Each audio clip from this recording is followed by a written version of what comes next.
Telling कि ये है ना, ये मेरी स्टडी की लाइन है, जो मैं आज एक टॉपिक दूसरा तीसरा चौथा और हाँ मैं कंटिन्यूअस करूंगा।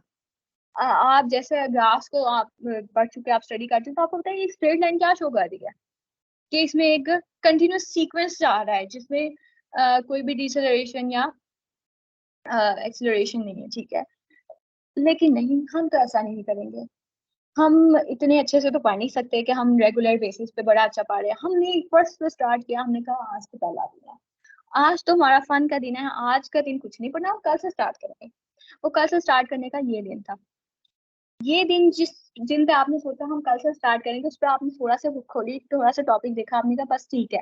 आप अपने टारगेट पे फिर भी नहीं पहुंचे, जो ये रेड लाइन थी, ब्लू लाइन उससे नीचे आ रही है। उसके बाद आपको याद आया कि ओ नो, मेरे तो मिड स्टार्ट होने वाले हैं, मेरे तो फाइनल स्टार्ट होने वाले हैं। अब थोड़ा सा एक्सेलरेट हुए, आप यहाँ आए, आपने अगली दफा 3 टॉपिक से ज्यादा थोड़ा सा सिलेबस कर, थोड़ा सा ना, या 2-3 एग्जांपल्स भी साथ कर ली, कि चलो कुछ बचत हो जाएगी। उसके बाद क्या होता है कि आप समझते हैं कि अच्छा, अब मैं क्या करूंगा, मैं 2-3 दिन ना बड़े अच्छे से पढ़ूंगा लाइब्रेरी जाके, या मैं जाऊंगी लाइब्रेरी, और बस मैंने तो बस इस दफा ना सेमेस्टर का ऐसे करना है कि सब हैरान हो जाएंगे कि मैं पता नहीं कितना अच्छे, इतने अच्छे मार्क्स कैसे लेके आ गया। तो आपने क्या किया, आप बड़े अच्छे से 3-4 दिन लाइब्रेरी गए। 3-4 दिन के बाद आपको याद आया इस पॉइंट पे आके कि नहीं, लाइब्रेरी में तो इंसान बहुत थक जाता है, आपने थोड़ा सा, हाँ, आग लगा देनी है सेमेस्टर में। एग्जैक्टली। वो आग सेमेस्टर को लगने की बजाय ना, वो हमारे जीपीए को लग जाती है। ओके। तो यहाँ आपको याद आता है कि नहीं, कि अकेले बनने का काम नहीं है, मुझे किसी और को इन्वॉल्व करने को पड़ेगा, और फिर आप ग्रुप स्टडी स्टार्ट करते थे। फिर ग्रुप स्टडी स्टार्ट करके आप डिसएग्रीमेंट हो जाते हैं। ग्रुप स्टडी में आप बस एक दूसरे को तसल्लियां ही देते हैं कि भाई मुझे भी नहीं आता, तुम्हें भी नहीं आता, कोई बात नहीं। तो जो सीजीपीए होगा ना, जो भी रिलेटिव ग्रेडिंग है, तो सबके नंबर कम आएंगे, मैं मेरे भी कम आएंगे, तुम्हारे भी कम आएंगे, एंड देन यू रिसेलेक्ट। और उस पॉइंट पे क्या होता है कि आपके जो साथ वाला फ्रेंड को कहा तो मुझे तो कुछ नहीं आता भाई, मैं तो बता रहा हूँ मैंने फेल हो जाना है, एंड ही और she comes to be like a minor और ए, और समटाइम्स ए मेजर भी ले जाते हैं। ओके। सो ये एक फन स्टोरी है, फन टाइम के तौर पे मैंने थोड़ा सा आपको डाइवर्ट करने के लिए किया।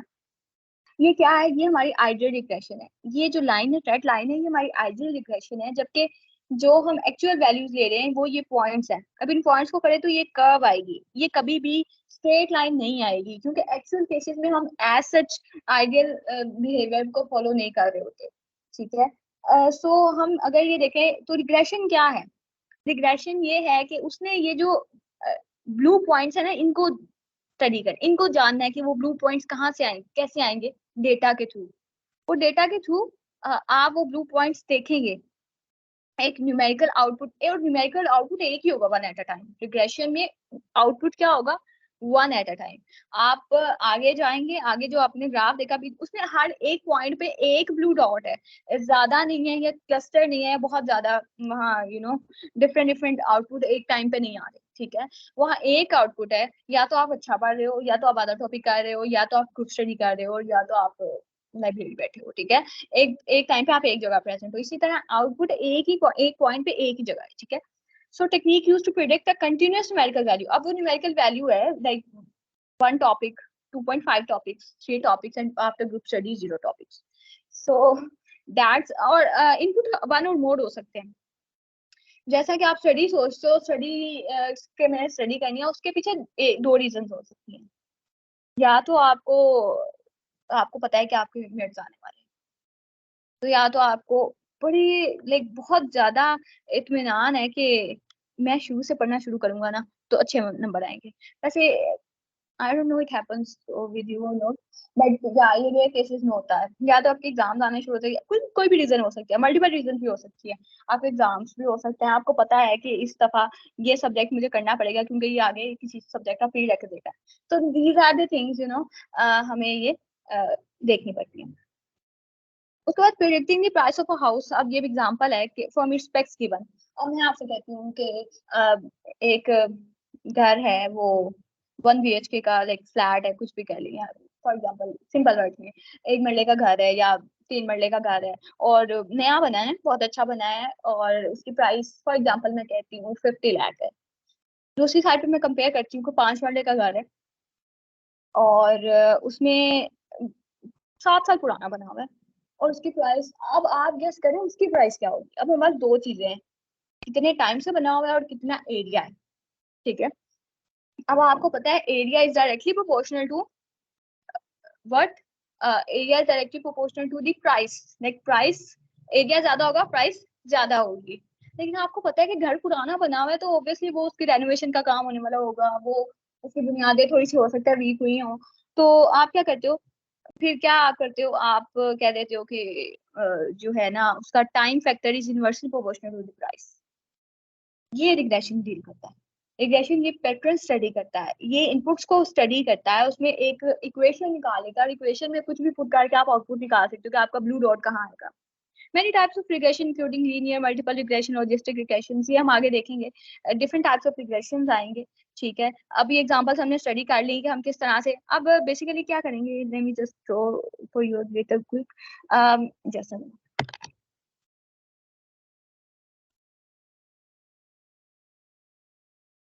ये मैंने दो लाइन ड्रॉ की हैं कि हम वो पॉइंट का जो डिस्टेंस है, जो आइडियल लाइन से वो डिस्टेंस कैलकुलेट करते हैं। उस डिस्टेंस को कैलकुलेट करने के बाद जो फॉर्मूला हमने ड्राइव किया होता है, जो रिलेशंस हमने ड्राइव किए होते हैं थ्रू आवर स्किल्स या थ्रू आवर प्रोग्रामिंग जो हमने कंप्यूटर को दिया, ऑब्वियसली हम ये मशीन से काम करवाएंगे, मशीन को लर्न करवाना है तो हमने कुछ चीजें हम खुद करेंगे, उसके बाद बकाया चीजें आपके लिए मशीन करेगी। तो वो जो चीजें हैं जो रिग्रेशन मॉडल में, ये जो आप लाइक डेविएशन जो आप थोड़ा सा ऊपर नीचे हुआ है उसको स्टडी कर रहे हैं ना, ये आपका आता है रिग्रेशन। ये आप स्टडी करते हो, ये एरर होता है आपका रिग्रेशन में। ठीक है, जितनी ये लाइन क्लोज होंगी रेड लाइन के, ये ब्लू डॉट्स क्लोज होंगे, उतना ही ये आइडियल बिहेवियर के पास होगा। ठीक है, next pros of regression. Regression का क्या है, मतलब वेरी फास्ट टू इम्प्लीमेंट। मतलब आपको पता है, आपने देख लिया, अच्छा ये डेटा इस तरह कंपेयर हो रहा है, आपने जल्दी से उसको इम्प्लीमेंट कर दिया, आपने जल्दी से उसका कोड लिख लिया। Then no parameter tuning required. आपको कोई ट्यूनिंग नहीं, मतलब आपको नहीं चाहिए आप किसी पैरामीटर को अपने एक मिनट, चैट में क्वेश्चन आया है, let me just answer it first.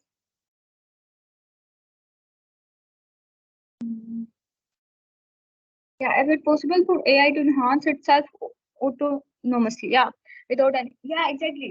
यही चीज मैं आपको बताना चाह रही थी पहले भी। आपने एक बार मॉडल को ट्रेन किया है ना, आपने 100 रिपोर्ट्स के थ्रू मॉडल ट्रेन किया, उसके बाद 101 वाली जो रिपोर्ट है उसने बता दिया कि आपका मॉडल इतना भी एक्यूरेट नहीं है जितना, मतलब रिपोर्ट का जो रियल लाइफ में कुछ और आया और आइडियल में उस स्ट्रेट लाइन आ रही थी, रियल में ऊपर नीचे आया। अब मॉडल क्या करेगा, अगली दफा वो मॉडल वो 100 वाली ट्रेनिंग यूज ही करेगा, वो 101 वाली ट्रेनिंग यूज करके तो फॉर्मूला चेंज करेगा। बेसिकली यही काम है जो हम मशीन से करवा रहे हैं। ठीक है, द पर्पज ऑफ एआई और मशीन लर्निंग इज दैट। नहीं तो वैसे तो हम भी 100 मॉडल्स को स्टडी करके एक पॉइंट पे पहुंच जाए तो हम उसको अगर सदाबहार यूज करना है तो कर सकते हैं। तो दैट्स नॉट द केस, हम बेसिकली कर ही ये चीज रहे हैं। अच्छा, उसके बाद आता है easy to understand, highly interpretable. Obviously हम पाइथन में कर रहे हैं तो हमें लाइक इतनी मुश्किल नहीं होती उसको यू नो बताने में। इवैल्यूएशन मैट्रिक्स इन रिग्रेशन मॉडल।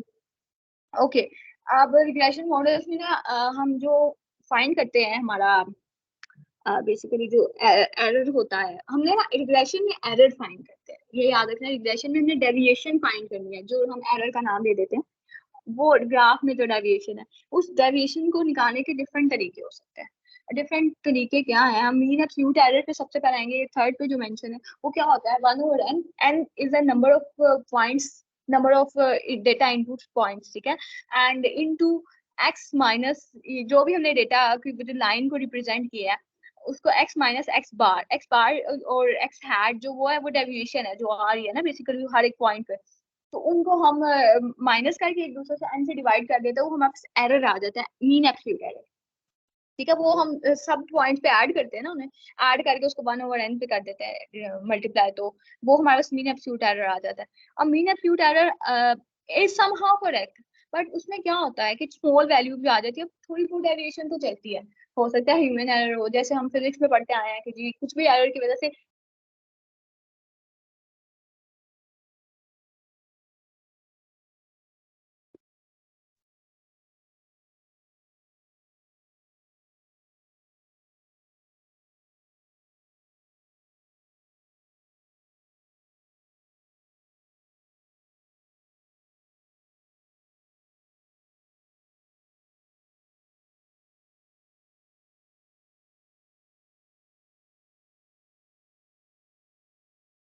हेलो, या कैन यू हियर मी? मेरा नेट का इशू हो गया था। अब्दुल्ला, हाँ हाँ, आवाज आ रही है ना? Your Audible. जी आ रही है। हमने शुरू कर रहे थे, तो हमने जो छोटी वैल्यूज को निगलेक्ट करने के लिए हमने क्या किया, हमने स्क्वायर एरर ले लिया। हमने मीन स्क्वायर एरर तो ले लिया, लेकिन हमारा स्क्वायर वैल्यू आई। अब हम उसको स्क्वायर रूट लेते हैं, तो हम कहते हैं कि हो सकता है अगर स्क्वायर रूट लेके हम उनको मीन लेते तो शायद कुछ जो चीजें थी वो चेंज आ जाती। तो हम क्या करते हैं, हम पहले y square minus y hat square लेते हैं, उसके बाद उसका स्क्वायर रूट लेते हैं, उसके बाद उसका मीन निकालते हैं कि हम ज्यादा एक्यूरेट आ सके। मतलब ये यहाँ से let me just draw for you.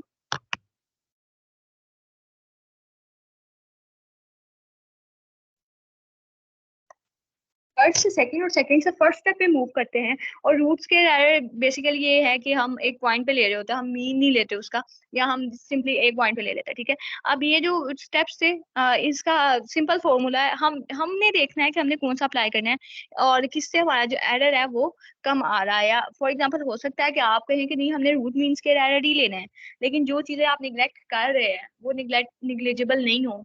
सो ये आपने स्टडी करके एक दफा कंप्यूटर को बता देना, उसके बाद कंप्यूटर पे आके वो बार बार उसको दोबारा दोबारा मॉडल को कैलकुलेशन और ट्रेनिंग करें। ठीक है, उसके बाद आ जाती है क्लासिफिकेशन। क्लासिफिकेशन में क्या है, सुपरवाइज लर्निंग अप्रोच है। आप जो है ऑब्वियस, जैसे हमने आज जैसे सुपरवाइज लर्निंग की कार्य, हमारे पास लेबल डेटा होगा। उसके बाद क्या है, categorising some unknown items into a discrete set of classes और कैटेगरीज। मतलब बेसिकली हम क्या कर रहे हैं कि जो ये अननोन आइटम्स है, अब मिसाल के तौर पे मैंने दे दिया। अब हमने इसमें क्या करना है, पहले हमने क्या किया, हमने फाइनल आउटपुट निकाला, एरर निकाला कि ये इसको यस होना चाहिए था या नो होना चाहिए था। इसमें हमने क्या किया, हमने कुछ हमारे पास चीजें नहीं होंगी, हमारे पास डिस्क्रीट सेट होगा, हमारे पास क्लासेस होंगी, हमारे पास फॉर एग्जांपल एज है, हमारे पास वहाँ आ जाता है, लोकेशन आ जाती है। Location is not a numeric number. Location अगर हम कंप्यूटर लैंग्वेज में बोले, हमने उसको डिस्क्रीट फॉर्म में ही देना है कि इसकी लोकेशन 0 से 1 पे कहाँ वेरी कर रही है, या हमने उसको बता देना है। मतलब वो न्यूमेरिक किसी तरह से भी नहीं आता। ठीक है, वो न्यूमेरिक नहीं है तो उसको हम किस तरह से डिफरेंशिएट करेंगे कि वो कहाँ होना चाहिए। ये जो बेसिकली है ये हमने फाइंड किया। हमारे उसके अंदर हमने क्या फाइंड किया, फीचर वेरिएबल फाइंड करना था क्लासिफिकेशन में। मतलब इस ग्राफ में देखें, हमारे पास जो यहाँ पैरेट डॉट्स हैं वो बहुत ज्यादा ऊपर वाली साइड पे हैं, बहुत कम नीचे हैं, जबकि ब्लू डॉट्स नीचे बहुत ज्यादा ऊपर का। ये दरमियान में ये लाइन क्या है, ये हमारा आइडियल बिहेवियर है उस फीचर वेरिएबल का, कि वो यहाँ कहीं लाई करना है। ठीक है, ये फीचर वेरिएबल है और उसके वो दूसरे पॉइंट है, वो उसके कितने दूर जा रहे हैं। ठीक है, उस कितने दूर जाने के, लाइक फॉर एग्जाम्पल हमने डायरेक्टली और इनडायरेक्टली तो देख लिया। डायरेक्टली और इनडायरेक्टली बिहेवियर्स को डील करते हुए हमने क्या देखा कि अच्छा इससे डेविएशन इतनी है, इससे सबसे डेविएशन कैलकुलेट की। डेविएशन कैलकुलेट करने के बाद हमने कह दिया कि अच्छा अब ये आइडियल आना चाहिए। मतलब ये स्ट्रेट लाइन नहीं है, ऑब्वियसली हमारे पास वो केस नहीं है आइडियल केस, तो हमारे पास ये रियल केस है जिसमें ये कर्व आ रही है जो हमें बता रही है कि ये आपका फीचर वेरिएबल है, जबकि ये जो बकाया है ये इनकी डेविएशन है। अब इसका सबसे ज्यादा यूज कहाँ है, ईमेल फिल्टरिंग में। आप जीमेल पे जाते हो, आप सर्च करते हो कि फॉर एग्जांपल मुझे मेल आई है मेरी टीचर की तरफ से, तो मैंने सर्च किया अपने टीचर का नेम, या मुझे उनका ईमेल पता था तो मैंने सर्च किया। अब सर्च किया तो वो उनकी तरफ से जो मेल क्लास को आई होंगी वो फिल्टर होके मेरे पास आएंगे। वो कैसे फिल्टर होंगे, उन्होंने ये एक टारगेट वेरिएबल बना लिया, ये नेम को टारगेट वेरिएबल बना लिया। उसके बाद उसके करीब तरीन वाली जो थी वो मुझे शो कर दी। मैं हो सकता है मैं पूरी ईमेल ना लिखूं, मैं लिख दूं फॉर एग्जांपल किसी भी टीचर का नाम लिख दूं, डॉक्टर इरफान फॉर एग्जांपल, मैंने लिख दिया।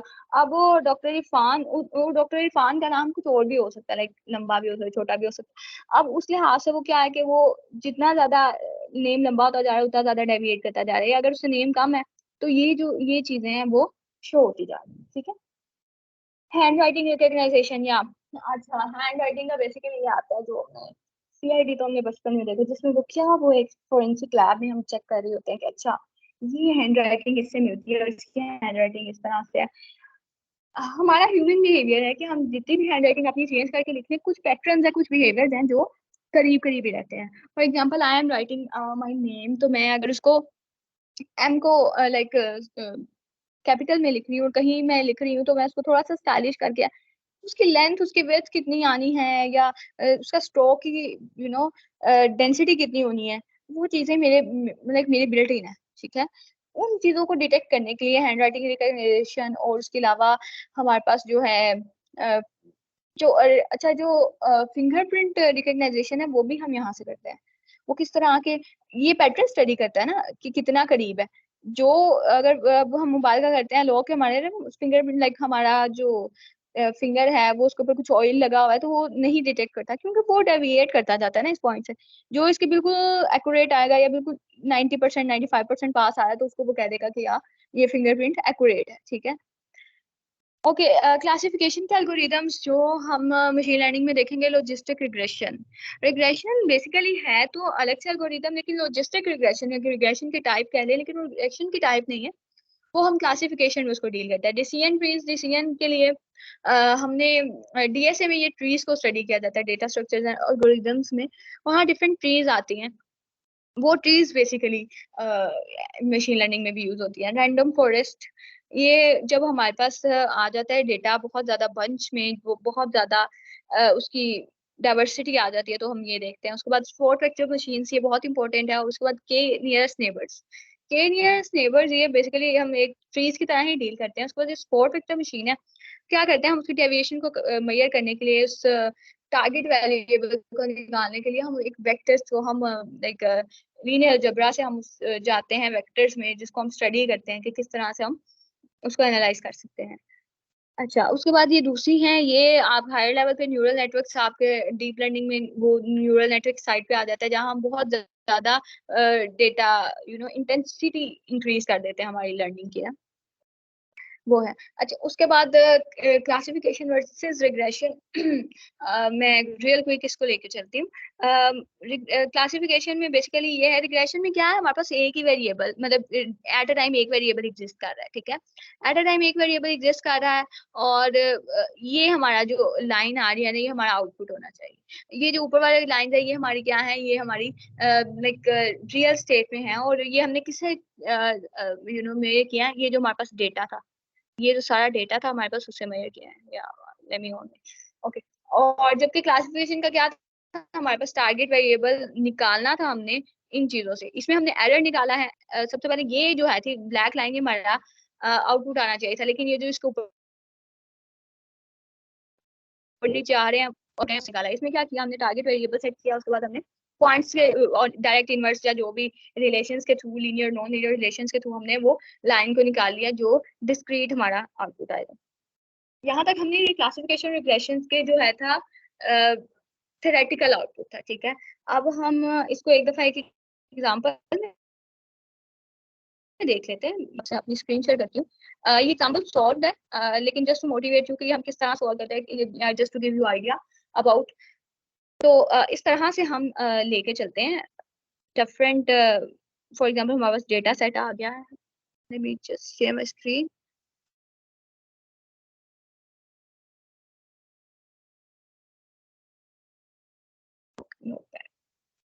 या तो यहाँ हमारे, मैंने एक एग्जांपल ली थी ऑनलाइन। ओके, स्क्रीन आपको होपफुली शेयर हो रही होगी, ठीक है। ओके, यहाँ आ जाता है सबसे पहले कि हमारे पास क्या, हमारे पास एक डेटा सेट है, उसका क्या है कि एग्जाम स्कोर है। हम इससे बहुत ज्यादा रिलेट कर सकते हैं या शायद नहीं कर सकते, क्योंकि हम जितना ज्यादा पढ़ते हैं उतने ही मार्क्स का, पता नहीं इज इट ट्रू और नॉट। आप ऐसे कितने लोगों के साथ ये ट्रू है? Anyone who can relate to me? यार जितना ज्यादा पढ़ोगे उतने ज्यादा कम मार्क्स आएंगे, so you know get relaxed and take it easy, because marks तो वही आने हैं। हमारे टीचर्स भी ये कहते हैं हमें कि मार्क्स तो वही आने हैं, आप जितना मर्जी पढ़ लो। So but don't take it so serious. ये ना हो के बाद में पढ़ो ही ना। मैंने तो यही मेजर लेना है इस बार, ना पढ़ के। ओके, हम डेटा सेट पे गए, हमने देखा है कि 2 आवर स्टडी किया तो 60 मार्क्स आए हैं। 3 आवर स्टडी किया, hope it would be like it should be correct. If it was correct, how wonderful it was. So हमने 7 स्टडी किया तो हमारे 100 में से 110 मार्क्स आ गए। एक्चुअली इट्स नॉट फ्रॉम 100, जो भी हमारे मैक्सिमम मार्क्स आ गए। अब हमने क्या किया, ये हमारे पास क्या था, लेबल्ड डेटा था, हमारे पास चीजें लेबल्ड फॉर्म में थी। उसके बाद क्या किया, क्या हुआ, मैसेज आया कुछ चैट में, escape the matrix means can you tell me, you can like leave in chat if you want to tell something. Okay, step 1 पे हमने क्या किया, हमने ये रिग्रेशन का हम एक स्टडी कर रहे हैं, हमने क्या किया, मीन कैलकुलेट किया आर स्टडिंग एग्जाम वेरिएबल्स का, हमने उन सब का मीन ले लिया। ये मीन हम बेसिकली रिग्रेशन का नहीं ले रहे, हम ये मीन पहले से लेकर रख रहे हैं ताकि हम इस मीन को यूज करें आगे अपनी रिग्रेशन मॉडल में। हमने क्या किया, हमने ये जो एग्जाम स्टडीज था उसको हमने एक्स बार से रिलेट किया, उसका मीन निकाल लिया, उसके बाद हमने एक्स वाई बार जो हमारे पास बेसिकली एग्जाम स्कोर था उसका मीन ले लिया। मीन लिया उसके बाद हमने कहा कि डेविएशन निकाली है, जो हम कहते हैं ना स्टैंडर्ड डेविएशन मीन से निकालते हैं, हमने मीन से वो डेविएशन निकाली। सबसे पहले निकाली हमने आर स्टडीज की स्टडीड की, उसके बाद हमने एग्जाम स्कोर की डेविएशन निकाली। ये जो डेविएशन है बेसिकली ये हम आगे कैलकुलेट लाइक फॉर्मूला में कैलकुलेट करेंगे। अब हमने क्या किया, उन दोनों का डेविएशन का प्रोडक्ट ले लिया। अब यहाँ हमने ये किस तरह से लिया, क्योंकि हमें ऊपर से एक तरह का डायरेक्ट रिलेशन नजर आ रहा था कि जितना ज्यादा पढ़ोगे उतना ज्यादा मार्क्स, आइडियल बिहेवियर है, जितना ज्यादा पढ़ोगे उतने ज्यादा मार्क्स आएंगे। सो हमने उस चीज को स्टडी करते हुए हमने क्या किया, प्रोडक्ट ऑफ डेविएशन हमने यहाँ कैलकुलेट किया। उसके बाद हमने क्या किया, अब हमने यहाँ स्क्वायर डेविएशन किया, हमने ऊपर क्या डेविएशन ली, प्रोडक्ट ली, लेकिन नीचे हमने क्या किया, हमने उस मॉडल को एक्यूरेट करने के लिए हमने स्क्वायर डेविएशन ले ली, root square sorry mean square आ गया, ठीक है, स्क्वायर डेविएशन ली। उसके बाद उसकी स्लोप, रिग्रेशन लाइन की स्लोप, जो आइडियल बिहेवियर की जो स्लोप थी उसको फाइंड करने के लिए हमने क्या किया, हमने ये फॉर्मूला यूज किया, ये वाला, like I can quickly point out, ये हमने उसकी स्लोप फाइंड करने के लिए क्या किया, हमने जो ऊपर हमने मीन का जो प्रोडक्ट लिया था दो वैल्यूज का, तो हमने वापस दो वैल्यूज से उसको किया और नीचे हमने उसको डिवाइड कर दिया किससे, मीन से, वो एक वैल्यू के जो आर स्टडीज थे, ताकि हमें पता चल सके कि हमारा जो स्लोप आएगी कि हम कितना एक्सेलरेट करेंगे स्टडी में, वो ये 10 आ गया। हमने 10 निकाली, हमने उसके बाद क्या किया, हमने उसका इंटरसेप्ट भी निकालना, इंटरसेप्ट निकालने के लिए हमने क्या किया, ये बेसिकली वही ग्राफ की टेक्निक्स यूज हुई हमने यूज किया, हमने हमने अब यहाँ क्या है, हम जो अपनी रिग्रेशन लाइन है या जो उसको इम्प्रूव कैसे करेंगे, जैसे पहले क्वेश्चन आया था, हमने पहले बीटा नोट निकाला है, या उसमें हमने क्या किया कि हमने सिंपल यूज किया। अब हमारे पास डेटा इंक्रीज होता जाएगा ना, तो ये सारी कैलकुलेशन दोबारा होती जाएगी। उसके बाद हमने इंटरसेप्ट निकाला, वाई इंटरसेप्ट जो भी था उसमें से माइनस कर दिया हमने, जो हमारे पास स्लोप आई थी इंटू एक्स, वो शेड कर दिया हमने वाई के ऊपर ना, तो वाई निकाल के हमने उसके अंदर से बीटा जो है था इंटरसेप्ट वो निकाल लिया। उसके बाद आ गई हमारी equation of regression line for predictive. अब हाँ, अब उन्होंने बता दिया कि जस्ट नोटिस, ओके, सो यहाँ regression line predicting exam score y based on studies is, exam score क्या है 40 प्लस 10। अब ये हमारा फाइनल इक्वेशन आ गई है कि अगर आप कुछ भी नहीं ना पढ़ते 40 मार्क्स आपका एब्सोल्यूट है, आठ स्टडी 0 है तो 40 मार्क्स आएंगे, अगर आपने 1 घंटा स्टडी किया तो 10 मार्क्स ऐड होते जाएंगे, जितने घंटे आप स्टडी करेंगे। ये रिलेशन हमने कहाँ से निकाला, ऊपर की कैलकुलेशन से, मीन उसका स्क्वायर लिया। अब आप पे है, आप क्या समझते हैं कि कोई वैल्यू कितनी नेग्लिजिबल है जो आप उसका स्क्वायर लें और स्क्वायर रूट लें, उसके अकॉर्डिंग आपका जो आ गया आंसर, क्या आपने उसको कैलकुलेट किया, फिर आगे क्या, using this equation we can make the predictions for next exam scores. ऐसा कभी नहीं होता क्योंकि a difficult subject is a difficult subject, आप उसके लिए एक पूरा वीकेंड अपना बर्बाद कर सकते हैं, you still get like quiz, पता नहीं मैं पास होंगी या नहीं, that thing. So that's the thing, हम आइडियल बिहेवियर डिस्कस करेंगे, आइडियल स्टूडेंट है या यही है, तो बेसिकली मशीन है ना, मशीन को हम पढ़ा रहे हैं, हम इस यहाँ हमें स्टूडेंट की जगह मशीन लिखना चाहिए था कि हम इसको इतना डेटा देंगे तो ये इतनी देर में मुझे इतना प्रोसेस करके बता देगी। सो अगर हम स्टूडेंट 8 घंटे पढ़ता है तो एग्जाम स्कोर जो आएगा वो को 10 को मल्टीप्लाई कर दिया हमने 8 से 120 आ जाएगा। या the like the topper of the exam from whole class of one. So the regression model predicts that the student studies for 8 hours is expected to get 120 score in the final exam. ये basically एक simple से regression की example थी जो real life में एक relate करना चाहती थी आपकी स्टडीज से, ये एग्जांपल ठीक है।